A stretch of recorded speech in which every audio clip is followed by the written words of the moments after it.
La cuestión era que tratábamos el tema de el ensayo de Susan Sontag contra la interpretación, un artículo del 66, y les ponía como ejemplo de a qué se estaba refiriendo Susan Sontag entonces, con un ejemplo de una interpretación sobre el Guernica que no tenía ni pies ni cabeza, eh, y que iba un poco a una especie de psicoanálisis de Picasso a través de las figuras del Guernica. ¿Sí? Se los hago resumido porque esto ya nosotros ya lo tratamos. En este artículo o en este clip de prensa explica las explicaciones Bajo de... mi punto de vista, el Guernica nos cuenta tres momentos de la vida de Picasso. El terremoto de Málaga, que ocurre cuando Picasso tiene 3 años y 3 meses. Otro momento clave está relacionado con el guerrero muerto, que se referiría al mismo Picasso, a su padre o incluso a San José. Y el tercer gran momento de la vida de Picasso sería el intento de divorcio de su mujer. Es la relación toro-caballo. La figura de la madre con el niño está protegida por Picasso y se refiere a Marie-Thérèse Walter. Siempre la tenía que proteger Picasso. Y esta otra figurita. Bien, ejemplo de lo que para Susan Sontag, Susan Sontag, ¿a qué iba en su ensayo? Se dirigía a una reivindicación de la experiencia frente a la obra, ¿sí? A no perdernos en los vericuetos de la interpretación, ¿m? Como se pierde este señor. A no perdernos en considerar la obra simplemente como algo que contiene significado, algo que hay que desentrañar a lo que hay que desentrañarle el significado, ¿sí? Porque nosotros, en el contexto de Susan Sontag, nosotros veníamos de el planteo de Borwell, ¿sí? ¿Se acuerdan? Acerca de las distintas Interpretación. etapas, claro, una cosa totalmente distinta, ¿m? Sobre la comprensión y la interpretación, sobre los niveles, ¿m? De lo explícito y lo implícito, etcétera. Y Susan Sontag, en un contexto muy particular, que es el de, fundamentalmente, el del arte abstracto. Aquí traigo un autorretrato de Rothko ante una de sus obras, ¿sí?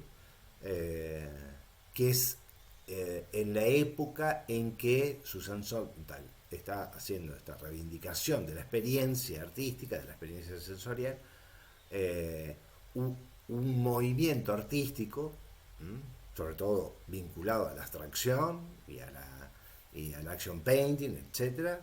Estos artistas se ven un poco relegados del espíritu de la interpretación que está reinando fundamentalmente en el campo literario. Entonces Susan Sontag viene en el 66 a reivindicar la necesidad de la experiencia. Obviamente que no está diciendo, aunque el subtítulo es contra la interpretación, lo que está diciendo es que el objeto de nuestra relación con el arte, con el arte visual, con la literatura, con el cine, no puede ser ir a buscar significados exclusivamente, sino ir a La experiencia la artística experiencia. o la experiencia artística. Claro. Creo que eso es fundamental para poder entender a Susan Sontag. Es decir, obras como esta de Rothko eh, solamente Derrida podría encontrarle el material suficiente como para escribir un libro sobre el significado de la obra. Pero, en realidad, extrayendo la parte esencial de esta obra, que es la vivencia frente al cuadro. Ni siquiera la vivencia aquí en esta pantalla minúscula que estamos teniendo nosotros, ¿sí? Sino frente a la obra misma. Cosa que difícilmente lo podemos hacer en un texto, ni siquiera acompañado con la imagen. ¿Mm? Como ven en la obra, en este retrato de Rothko, ¿sí? El color sobrepasa los márgenes de nuestra mirada. Sí, obviamente que Pero si el la cuadro lo literatura, vemos a 1 kilómetro de distancia, sin lugar a dudas, podemos contemplar el cuadro más todo el contexto. ¿Sí? Ahora, perdón, profe, a en una relación de distancia, como las está guardando ahí Rothko respecto a la obra, ¿sí? La obra sobrepasa los márgenes de nuestra mirada, ¿no? De los márgenes de nuestra mirada. Cosa que es fundamental. El tamaño de la obra, en este caso la abstracción de Rothko, es importantísima para que el espectador se sienta inmerso en la obra. ¿M? Y no sea simplemente como lo podemos ver aquí, ¿no? Como una especie de objeto especial, ¿sí? Como un objeto con su aura correspondiente, cuando es una experiencia de inmersión. Ese es el contexto al que se está refiriendo Susan Sontag. No podemos hacer, obviamente, de Susan Sontag una lectura simplificadora. Contra la interpretación, no a la interpretación, solo vivencia con el arte. Lo que ella está apuntando, ¿sí? Es a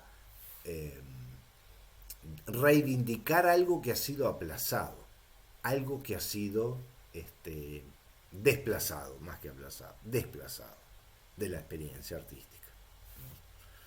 Se va a referir en el texto que nosotros fuimos tratando, se va a referir a la plástica, al cine, a la literatura también.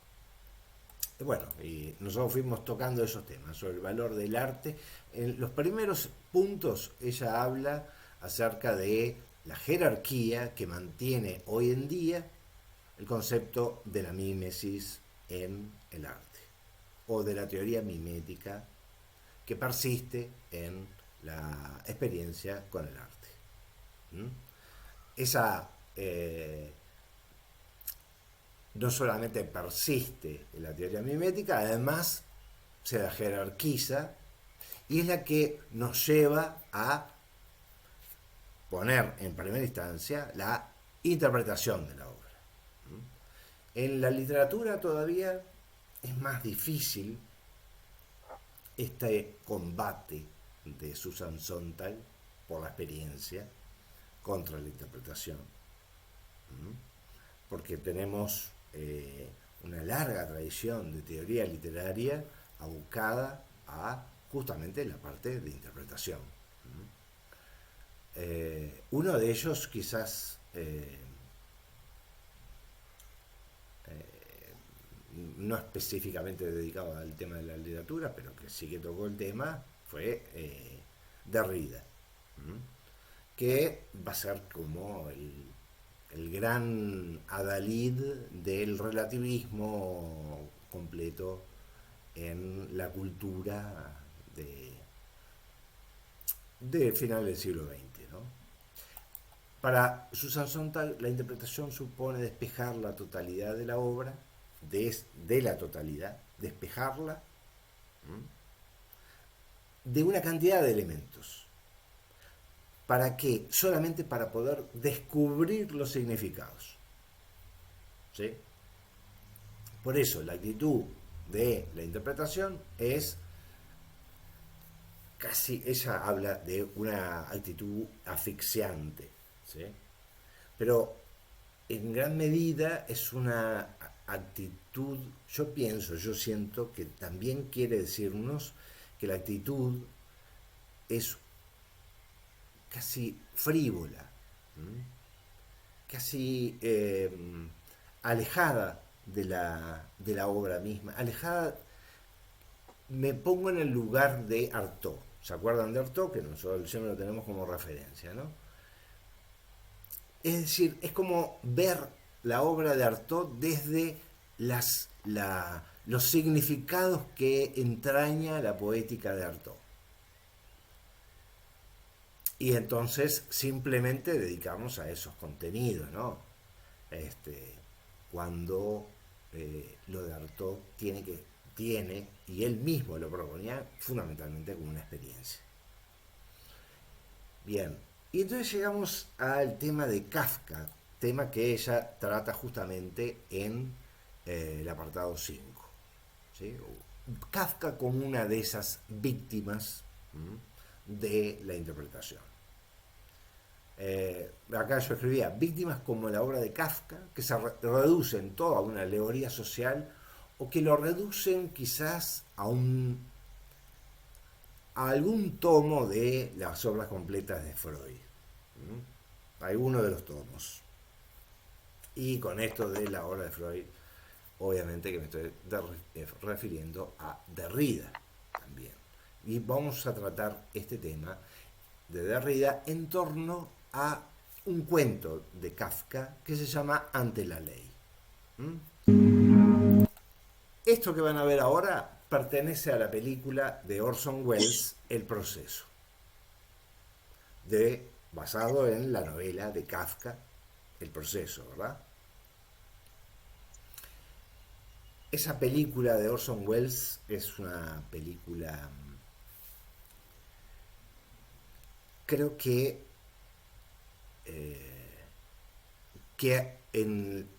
con la intención y la forma en la que hace la película, el proceso de Kafka es tomado como una alegoría absurda. ¿Sí? Orson Welles, en esa obra, en esa película, El proceso, ¿sí? No está haciendo alusiones a un sistema concreto, sino a lo absurdo del sistema. Les voy a poner este cuento aquí contado por el mismo Orson Welles. Before the law, there stands a God. A man comes from the country, begging admittance to the law. But the God cannot admit him. Can he hope to enter at a later time? That is possible, says the God. The man tries to peer through the entrance. He had been taught that the law should be accessible to every man. Do not attempt to enter without my permission, says the God. I am very powerful, yet I am the least of all the gods. From hall to hall, door after door, each god is more powerful than the last. By the god's permission, the man sits down by the side of the door, and there he waits. For years, he waits. Everything he has, he gives away in the hope of bribing the god, who never fails to say to him, I take what you give me, only so that you will not feel that you have left something undone. Keeping his watch during the long years, the man has learned to know even the fleas in the god's fur collar. And growing childish in old age, he begs the very fleas to persuade the god to change his mind and allow him to enter. His sight is dimmed, but in the darkness he perceives a radiance streaming immortally from the door of the law. And now, before he dies, all his experience condenses into one question, a question he has never asked. He beckons to the god. Says the god, you are insatiable. What is it now? Says the man, every man strives to attain the law. How is it then that in all these years no one else has ever come here seeking admittance? His hearing has failed, so the god yells into his ear, no one else but you could ever have obtained admittance. No one else could enter this door. This door was intended only for you. And now I am going to close it.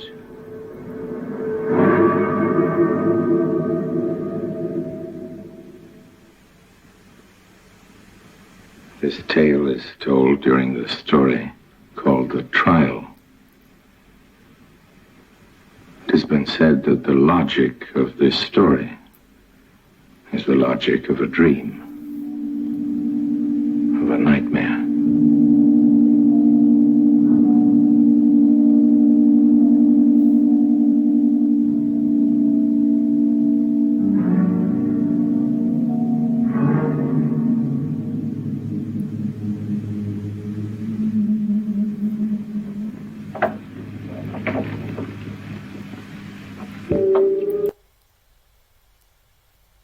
Así empieza entonces la película de El proceso de Orson Welles.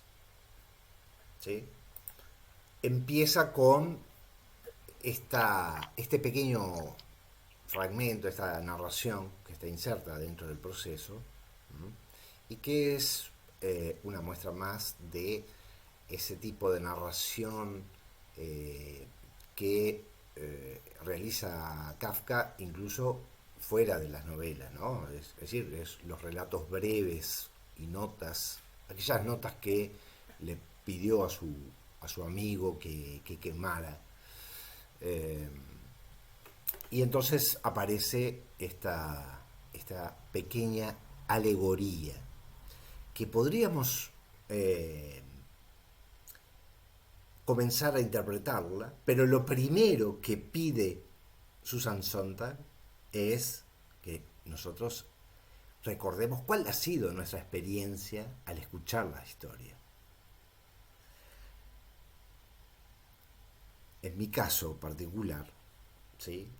Cuando escucho esta historia sobre el campesino que llegó ante una puerta, la puerta de la ley, y esperó toda su vida para ser admitido, le rogó al guardián y finalmente muere descubriendo que la puerta había sido diseñada o construida para él, me doy cuenta de lo absurdo, siento lo absurdo de la situación, sin pensar todavía en una interpretación, simplemente en lo absurdo. Un sistema ofrecido a una persona y esa persona se ve en una situación de espera, de ansiedad que le lleva toda su vida y que no puede usar. Es casi como un sueño, como dice Orson Welles, como una pesadilla cargada de un sentido absurdo, toda esa situación. ¿Sí? La película, aquí tengo un trailer que les puedo mostrar. La película es de mis favoritas. You're the defendant? My name is Kay.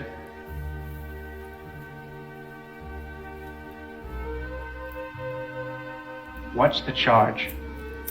Mr. Kay, you aren't claiming innocence, are you?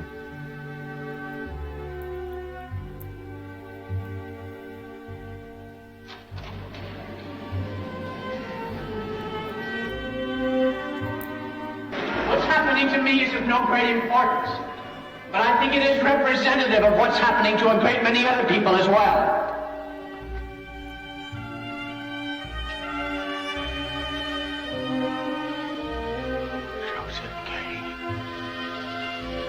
Can there be any doubt that behind my arrest, a vast organization is at work? An establishment which contains a retinue of civil servants, officers, police, and others, perhaps even hangmen.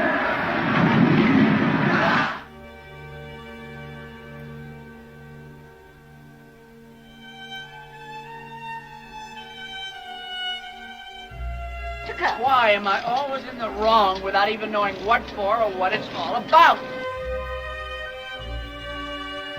He's putting adhesive tape over our mouths. Don't worry, with the tape on, you won't hear any screaming.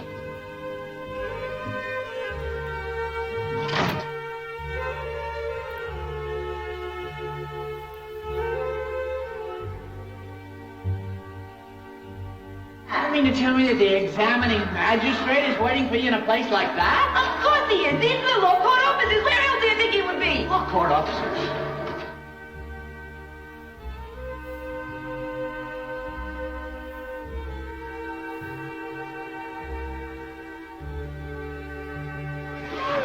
Let him go. Do what your conscience tells you is right.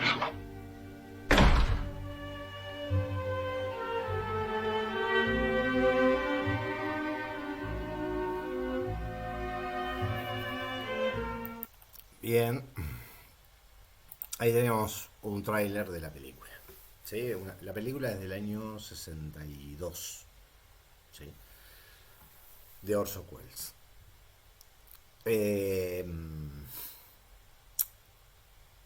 Y la experiencia con la película nos deja una sensación similar al cuento que presentamos con el dibujo que el mismo Orson Welles presenta en formato de un dibujo, ¿sí? Bueno, Susan Sontag va contra la interpretación. Y acá les voy a mostrar el camino que toma con Derrida, la desconstrucción y la hermenéutica de Derrida, en un artículo que se titula Prejuicios, una lectura de Kafka y ante la ley. Yo se los puedo compartir después, pero preferiría que vieran la película y no el artículo de Derrida. Dale, ¿nos pasás el link de Les la paso el peli? link, cómo no, o les paso el PDF. Si lo Pero la peli, ¿la tenés? ¿Se La puede película ver? está en YouTube, Ah, bien, ¿sí? Subtitulada y todo. por eso. Está genial, la vemos. Bueno, traigo dos extractos, dos fragmentos de las palabras de análisis de interpretación de Derrida sobre esta narración ante la ley, que no es sobre la película, ¿no? Sino sobre el cuento ante la ley. Este texto dice, es un fragmento, ¿no? ¿Verdad? Dice, si ahora, sin tener en cuenta en relación alguna entre Freud y Kafka, se sitúan ustedes ante la ley y ante el guardia de la puerta, el Türüter, y se acampan ante él, como el campesino, y lo observan, ¿qué es lo que ven?, dice Derrida. ¿Qué detalle, si puede ser llamado así, les fascina, hasta el punto de aislarlo y seleccionarlo? La abundancia del ornamento piloso, sea natural o artificial, alrededor de las formas puntiagudas, sobre todo en la extremidad nasal.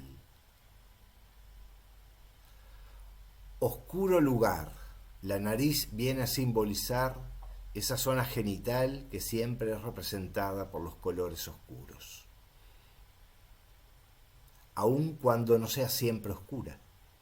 Por su situación, el campesino no conoce la ley, que siempre es ley de la ciudad, ley de las ciudades y de los edificios, de las edificaciones protegidas, de las rejas y de los límites, de los espacios cerrados por puertas.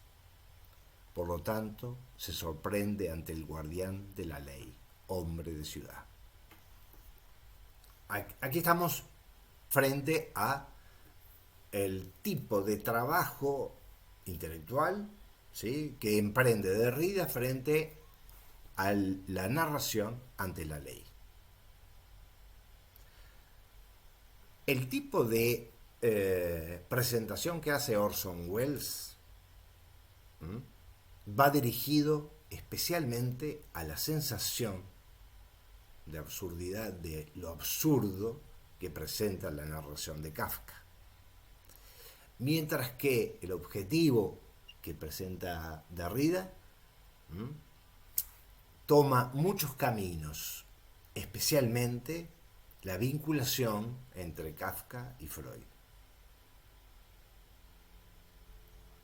Y agrega más adelante, casi en el final del artículo: no crean que insisto en este relato para despistarlos o hacer esperar en la antecámara de la literatura o de la ficción un tratamiento propiamente filosófico sobre la cuestión de la ley, sobre el respeto ante la ley o sobre el imperativo categórico. Aquello que nos detiene ante la ley, como al campesino, no es también aquello que nos paraliza y nos retiene ante un relato, su posibilidad y su imposibilidad, su legibilidad y su ilegibilidad, su necesidad y su prohibición, y también la repetición de la historia. Bueno, en concreto, con estos dos ejemplos, yo vengo a mostrarles cuál es la reacción o qué justifica, cómo se justifica la reacción de Susan Sontag frente a la interpretación. Es decir, como el mismo Derrida está reconociendo, está haciéndonos esperar en la antecámara de la literatura, la experiencia con la literatura,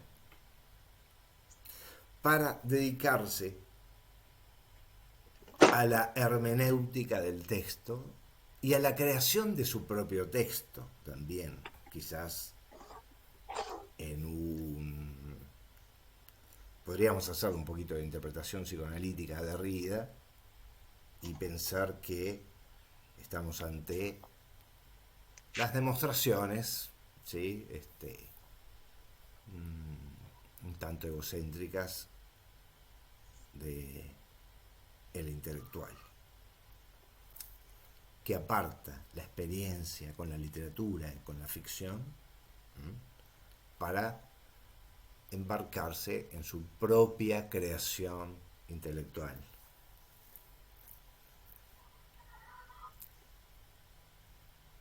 Después de que murió Derrida, muchas universidades donde se había vuelto casi una especie de bestseller de la filosofía, y que hoy en día todavía, sobre todo en nuestros países, ese bestseller continúa, esa situación de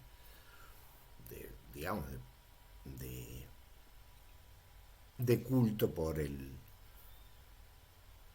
las desconstrucciones y los significados, o la construcción de significados. Después de eso aparecieron múltiples voces que comenzaron a limitar los alcances de la propuesta de Derrida. Estamos hablando que estos textos son posteriores al ensayo de Sontag sobre la interpretación. ¿Sí? Estos ensayos son posteriores. Derrida muere por el 2006, si no me equivoco, más o menos por esa fecha, 2000 y algo. Pero queda marcada esa... A mí me llama mucho la atención ese desfasaje cronológico entre una Susan Sontag proponiendo un ensayo contra la interpretación y esta ola de hermenéutica y de interpretación que barrió ampliamente con las teorías literarias y con las teorías de análisis y de crítica. De ahí que me parecía interesantísimo esa este pequeño, esta acotación, ¿no?, en torno a Kafka, a la forma en que lo aborda Orson Welles, a la sensación que nos provoca el mismo cuento ante la ley. Y yo les había sugerido que mirasen El color de la granada de Parajanov. No sé si lo llegaron a ver. Por las dudas yo les muestro un pequeño tráiler.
Bien.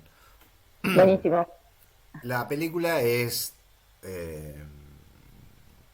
una película sobre un poeta armenio que se llamaba Sayat Nova.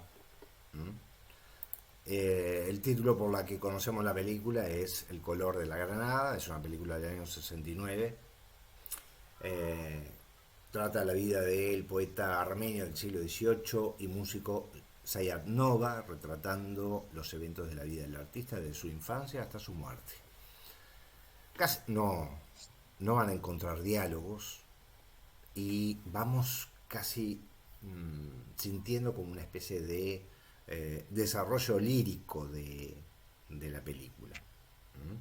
Son las imágenes son puestas en escena, sumamente planificadas, con un sentido casi podríamos decir de una armonía de ícono religioso. Es decir, por ejemplo, con la simetría, con una especie como de duplicación de justamente de esa construcción, de esa composición, donde el color juega un papel clave. Tan clave es el color como lo podemos asociar a el diseño y construcción o fabricación de los tapices y alfombras en esa zona asiática del centro de Asia, tan importante para Armenia, para Turquía, para Irán, y que aparecen en la película de Parajanov, y que nos puede la tenemos que poder ver la película, ¿sí?, casi como si estuviéramos escuchando música, no tratando de llevarlo a una interpretación de una narrativa, sino casi encontrando en esas imágenes una especie de frase poética.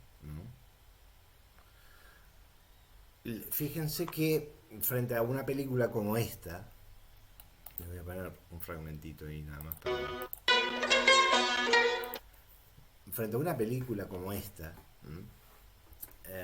aquí aparece una imagen de los techos de una iglesia armenia, tapizados de libros que se están secando al sol.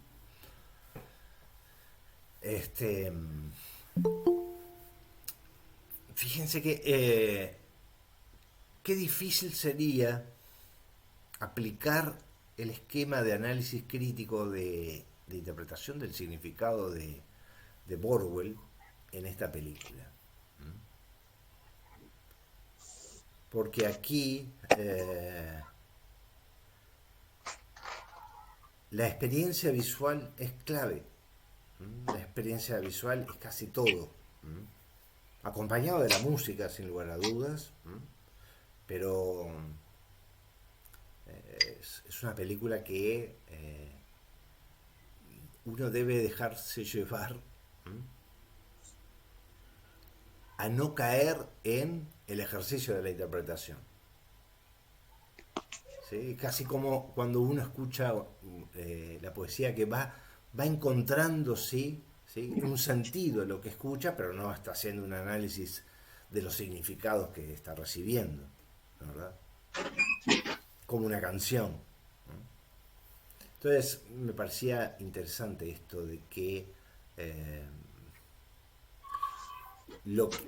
este texto de Susan Sontag contra la interpretación es muy importante frente al esquema de Borwell. Con el esquema de Borwell podemos hacer un análisis sobre los significados, un análisis de la crítica, al que se dedica la crítica, y nos sirve muchísimo como herramienta, pero muy poco como, digamos, vehículo para la experiencia artística, para experimentar la película, ¿no? Para experimentar lo lírico de Parajánov o lo absurdo de Ante la ley de Kafka. ¿Se entiende? Y el último punto al que trataba Sontag era ¿no? Sustituir una hermenéutica, una interpretación del arte, por una erótica del arte. Es decir, una sensibilización. Desembocar en una sensibilización. Que es el texto que yo les había mostrado. No sé si este texto se los había mostrado la vez pasada. ¿Sí? Dice en el apartado 9, habla de lo que ahora importa es recuperar nuestros sentidos. Debemos aprender a ver más, a oír más, a sentir más.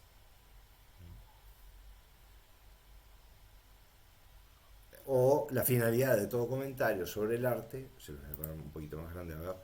La finalidad de todo comentario sobre el arte debiera ser hoy el hacer que las obras de arte fueran para nosotros más y no menos reales. Y finalmente, el último ítem de este ensayo: en lugar de una hermenéutica, necesitamos una erótica del arte. Bien, y ahí llegábamos entonces al final de este tema.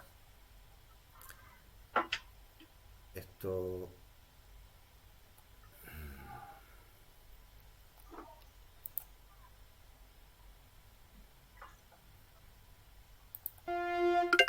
Corro la sexualidad.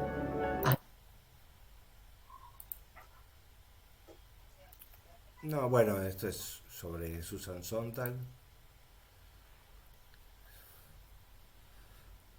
Recorro la cultura a diario. Me emociono y me excito varias veces a la semana. Mi apetito es compulsivo, promiscuo. Tenía un juicio increíble para saber lo que era importante, lo que era interesante y lo que era relevante. Mi deseo de escribir está relacionado con mi homosexualidad. Necesito la identidad como un arma, para igualar la alarma con la que la sociedad me amenaza. For the last 100 years in our society, the most interesting writers have mostly been critics of the society. The writer very often has taken some kind of adversary position. I like that adversary position. I like the position of being able to express dissenting opinions. Es una persona que renace continuamente. Un écrivain, on peut tout faire, on peut penser, on peut se mêler en tout. Évidemment, ça peut impliquer un engagement. Toute l'écriture est politique, toutes les actes sont politiques. You know, Susan Simard. I love photography so much. I look at pictures, I think about pictures all the time. She was interested, of course, in photography, like she was interested in so many things. And, she said, you're good, but you could be better. Le preocupa profundamente la manera en que la imagen consume el espacio que el público tiene para pensar. Our sense of the world is now ruled and shaped by photographed images.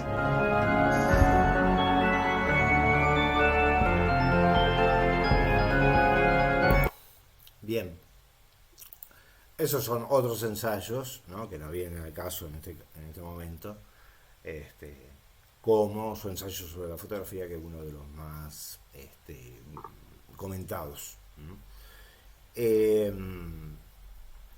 Bueno, y finalmente llegamos a otra propuesta que tenía para hacerles, que es el caso de la relación de Ricardo Piglia, el escritor argentino, y la crítica.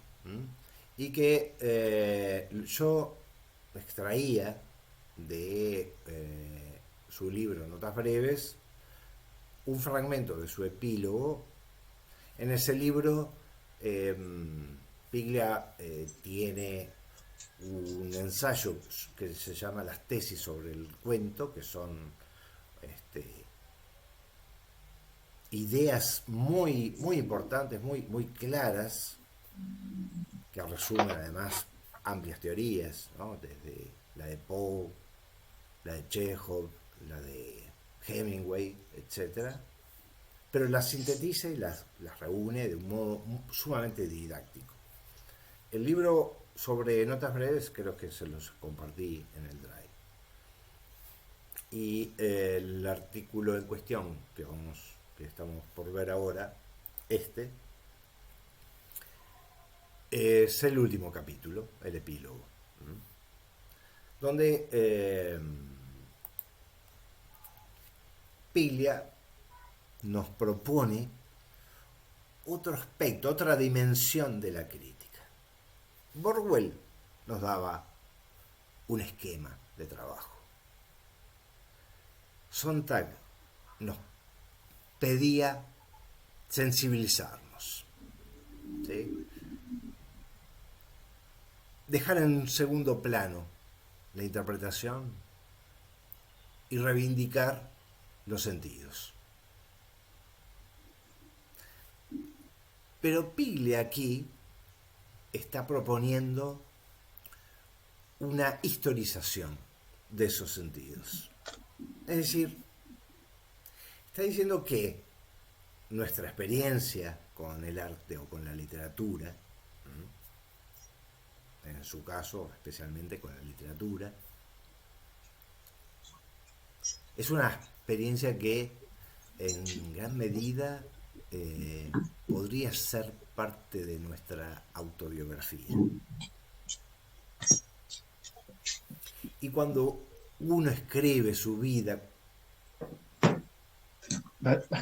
cuando cree escribir sus lecturas, en gran medida esa observación de Piglia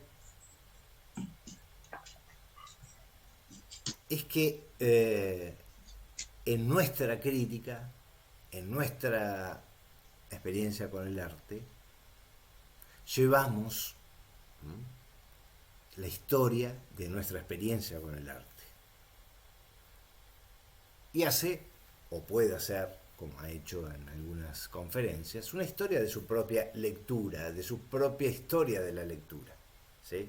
Cómo llegó a la lectura, por dónde empezó, por qué cosas le llamaron la atención, especialmente en la literatura, que fueron conformando su visión sobre el hecho literario.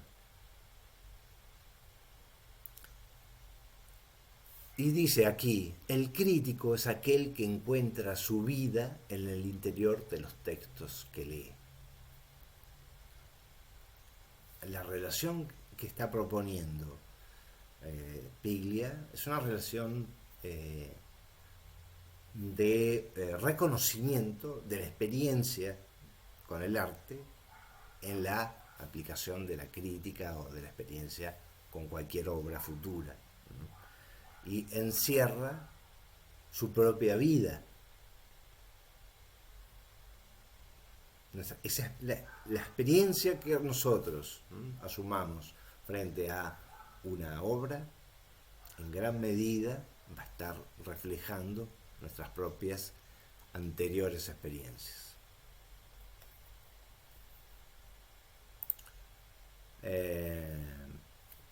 En Crítica y Ficción, una continuidad, Piglia define la crítica como una forma de autobiografía ideológica que se escribe desde un lugar y una posición concreta. Para él, la crítica no solo interpreta textos, sino que también revela la historia y el contexto del crítico. Piglia sostiene que la crítica busca borrar la incertidumbre inherente a la ficción, intentando establecer verdades más firmes y nítidamente ideológicas. Además ve al crítico como un detective. Acá Piglia viene a reforzar ese sentido de la historicidad del crítico.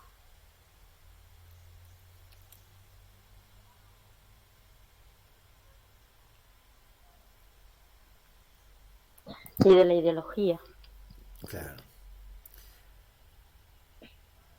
Sobre Piglia y Borges, ustedes van a poder encontrar en YouTube múltiples conferencias de Ricardo Piglia sobre Borges, sobre la literatura o sobre aspectos diversos de Borges.